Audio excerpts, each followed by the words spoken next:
మంచివాడివి నాన్న. ఒకడు వాడిన టూత్ బ్రష్నే ఎవ్వడూ చేత్తో పట్టుకోడు, అలాంటిది నువ్వు నోట్లో పెట్టుకుని తిరుగుతున్నావు. అమ్మ ఎంత అదృష్టవంతురాలు నాన్న, ఎంత అదృష్టవంతురాలు.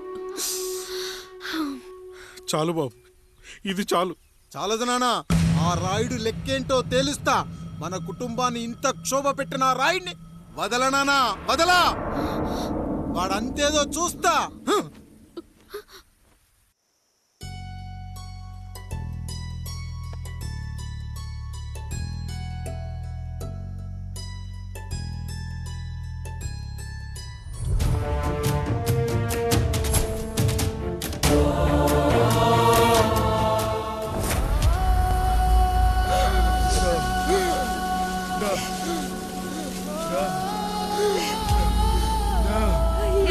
చూడండి అయ్యా, వీళ్ళని చూసాకైనా మీ మనసు కరెక్ట్ లేదా?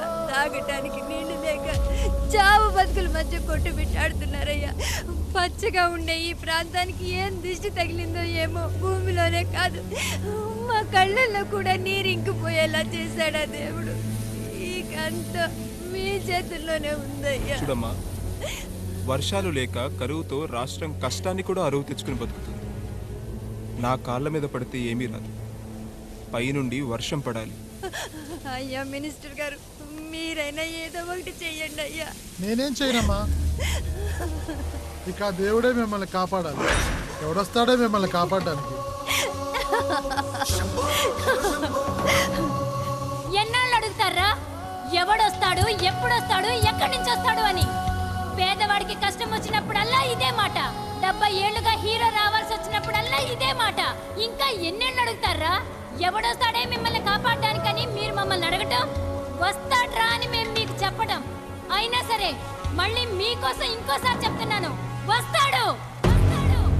ఆకాశాన్ని చింపుకుంటూ వస్తాడు, నేలను పగలగొట్టుకుంటూ వస్తాడు. ఎవడు? దేవుడు. దేవుడా? రాయికి వరమిచ్చిన రాముడి దేవుడైతే, ద్రౌపదికి చీరిచ్చిన కృష్ణుడి దేవుడైతే, ఈ ఊరికి ఆయనే దేవుడు. ఆ దేవుడికి ఇంకో పేరే రాయుడు. పాపారాయుడు. పాపారాయుడు.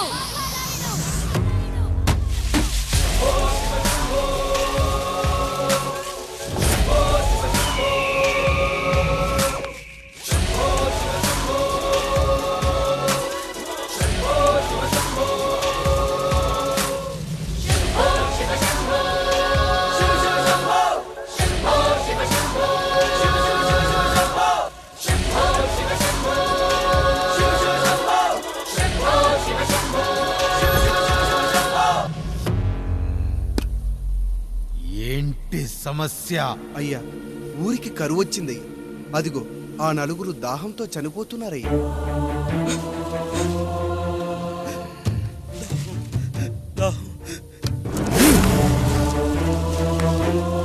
పాపారాయుడు తీర్పు ప్రకటిస్తున్నాడు. ఈ గ్రామం ఇంతకు ముందెప్పుడు ఎదురవ్వని సమస్య. అందుకే ఈ సమస్యని నా సర్వేంద్రియాలను కేంద్రీకరించి, నవరంధ్రాలను బిగించి ఆలోచించి ఈ నా తీర్పు ప్రకటిస్తున్నాను. దాహంతో అలమటిస్తున్న ఆ నలుగురికి వెంటనే బావులు తవ్వించి వాళ్లకు నీళ్ళివ్వండి. అంత సమయం లేదయ్యా. మరో 5 నిమిషాలు వారి చేత నీళ్లు తాగించిపోతే చచ్చిపోతారయ్యా. పూజారి, మరేంటిప్పుడు దీనికి పరిష్కారం? నృత్యం. సంగీతానికి శిలలు, నృత్యానికి మేఘాలు కరుగుతాయని శాస్త్రం చెబుతుంది. ఆ నాట్యానికి ఆకాశం కరిగి వెంటనే వర్షం పడాలి. అందుకు ఆ నటరాజైన శివుడే మార్గం చూపించాలి.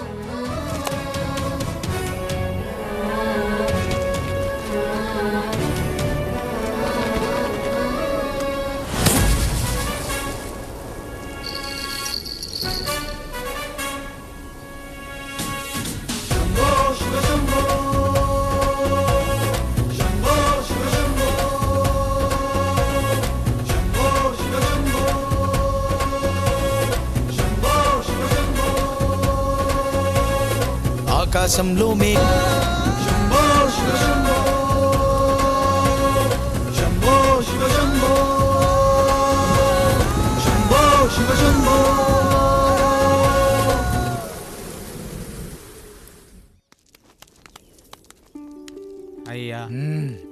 దేవుడిచ్చిన ప్రసాదం అనుకుని నలుగురిని కన్నాను. ముగ్గురికి పెళ్లి చేయగలిగానయ్యా. ఈ ఊరు ఏమిచ్చినా మీరు తీసుకుంటారు కదయ్యా. ఇది మిగిలిపోయింది. తమరే ఏదో ఒకటి చెయ్యండి అయ్యా. అయ్యా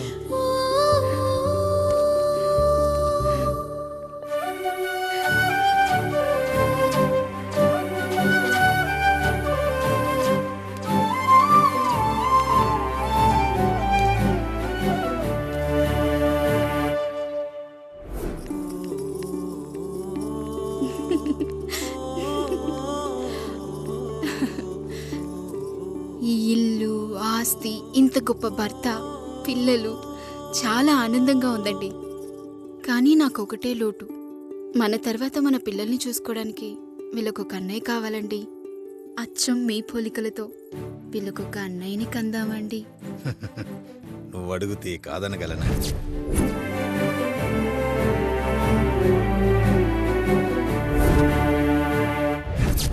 నానా రాయుడెక్కడా? ఇప్పుడే వస్తున్నాను నాన్న.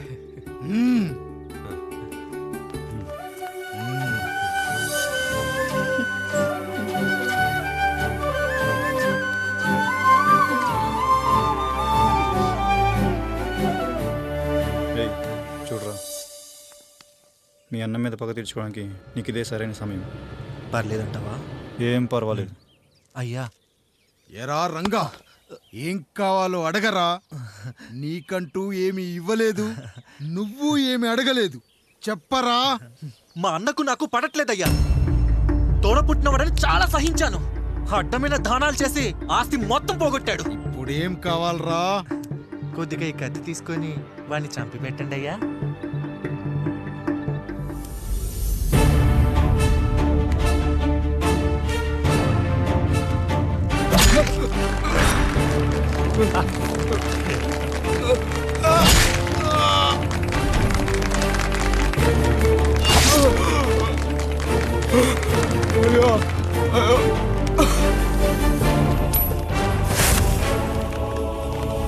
రేయ్ నాయుడు, అన్యాయంగా మా నాన్నని చంపేశావు. గుర్తుంచుకో, ఈ నాయుడి కొడుకు నీ కుటుంబం పాలిట సైనికుడిగా మారబోతున్నాడు. నిన్ను, నీ కొడుకుని, ఆడికి పుట్టబోయే కొడుకుని అందరినీ లేపేస్తా.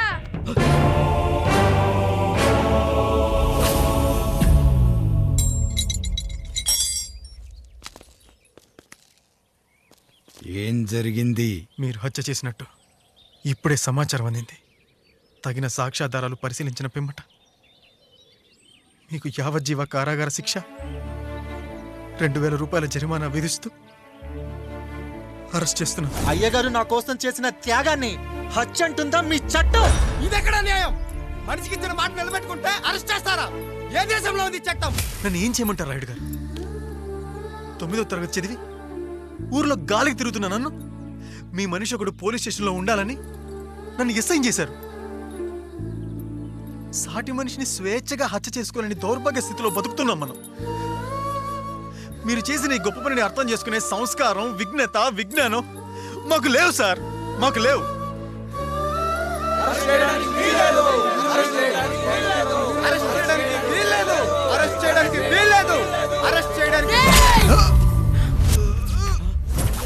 అయ్యా నాయుడు గారు, అయ్యా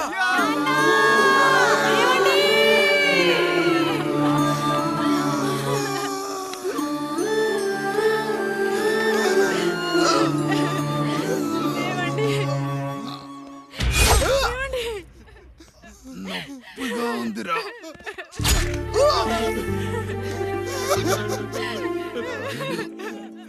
సుధా, నేను లేకుండా ఎలా ఉండగా?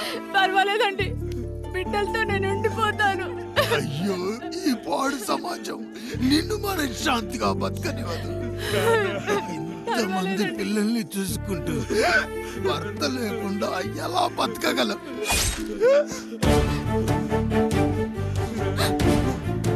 వద్దండి.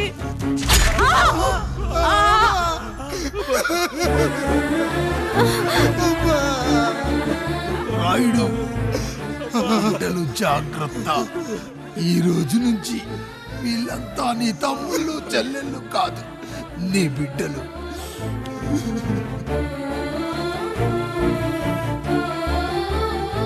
ఎక్కడికి ఎక్కడికి వెళ్ళనురా. నీ కష్టం వస్తే ఒక్కసారి నాన్న అని పిలవరా. ఆ సమాధిలోంచి అయినా లేచొస్తా.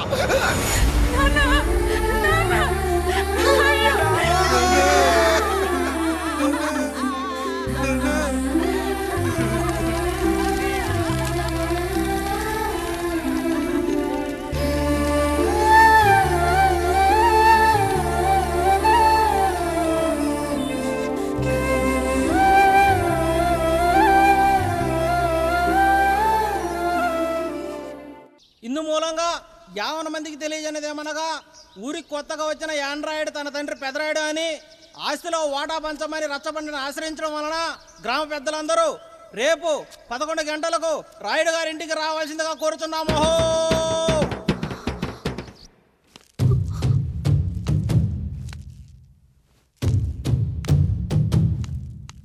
ఎందుకొచ్చారు?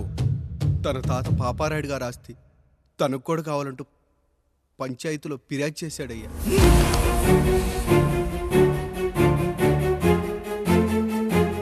మస్తా గారు, ఆ దస్తావేజులు ఇవ్వండి.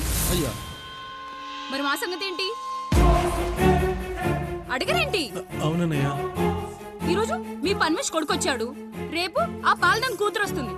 ఇలా వచ్చినోళ్ళంతా మీ సంతానమేని తెలిసాక అదిగో ఆ కాముడు చెప్పినట్టు మా ఆయన వాటా కిందో బాత్రూము, నాకో సబ్బు బిల్ల, నా పుట్టబోయే బిడ్డకో బొట్టు బిల్ల, ఇదే మిగులుతుంది. అయినా ఊరి జనాభా కన్నా అన్నయ్య పిల్లల సంఖ్య ఎక్కువైపోతుంది.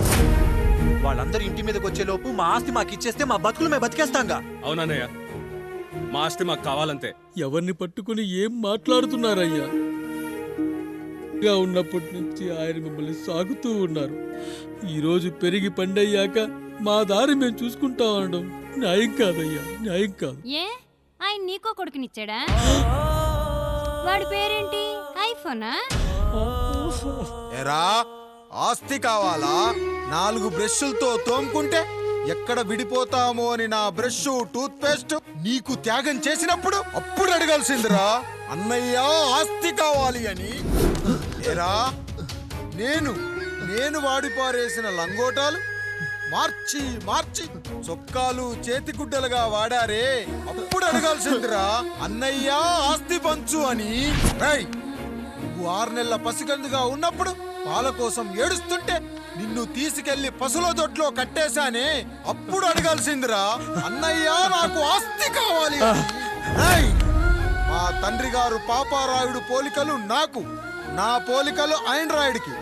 అసలు మా కుటుంబంలో ఏ పోలికలు లేని మీకు ఎందుకు ఇవ్వాలరా ఆస్తి? ఆస్తి లేదు, గీస్తి లేదు. Get out, get out, get out, get out, get out, get out అని నేను అనొచ్చు, కానీ అనగలనట్రా? అనలేను. ఎందుకంటే మీరంతా నా తమ్ముళ్ళు, నా చెల్లెళ్ళు. రక్తం తాగిన దోమ కూడా వెళ్ళేటప్పుడు కృతజ్ఞతగా ఏ మలేరియానో టైఫాయిడో వదిలి వెళ్తుంది. కానీ రక్తం పంచుకొని పుట్టిన మీరు ఈ అన్నయ్య కోసం ఆస్తి కూడా వదల్లేకపోతున్నారు కదరా. గుమస్తా గారు, నా యావదాస్తి నా తమ్ముళ్లకు, చెల్లెళ్లకు వాళ్ళ పేర్ల మీద రాయండి. నాకు చిల్లి గవ్వ కూడా అక్కర్లేదు. ఇక ఈ ఇంటికి నాకు ఎటువంటి సంబంధం లేదు. లక్ష్మి, సావిత్రి, మీ చీరలు విప్పేయండి. ఇక్కడికి వచ్చేటప్పుడు ఏ చీరలు కట్టుకున్నారో వెళ్ళేటప్పుడు కూడా అదే చీరలు కట్టుకోండి. వెళ్ళిపోదాం. దస్తావేజులు తీసుకురండి.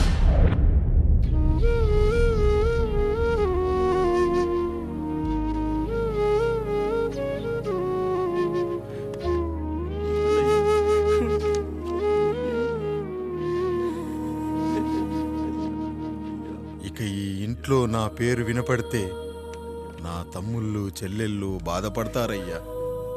ఈ ఇంట్లోనే కాదు, ఈ దస్తావేజులో కూడా నా పేరు ఉండకూడదు. నేను ఇక్కడ సంతకం పెట్టి వీళ్ళ మనసు నొప్పించలేను. అయ్యా, మొత్తం వదిలేసి మీరెలా బతుకుతారయ్యా? ఎండకు నీడలా, వర్షానికి గొడుగులా నన్ను ఇన్నాళ్ళు కాపాడింది. కష్టాల్లో, సుఖాల్లో నాకు తోడుగా నిలిచింది. నా నిజమైన ఆస్తిని, కుటుంబ గౌరవాన్ని కాపాడింది. ఇదేరా నా ఆస్తి అంతస్తు. ఇది మా నాన్నగారిచ్చిన లంగోట.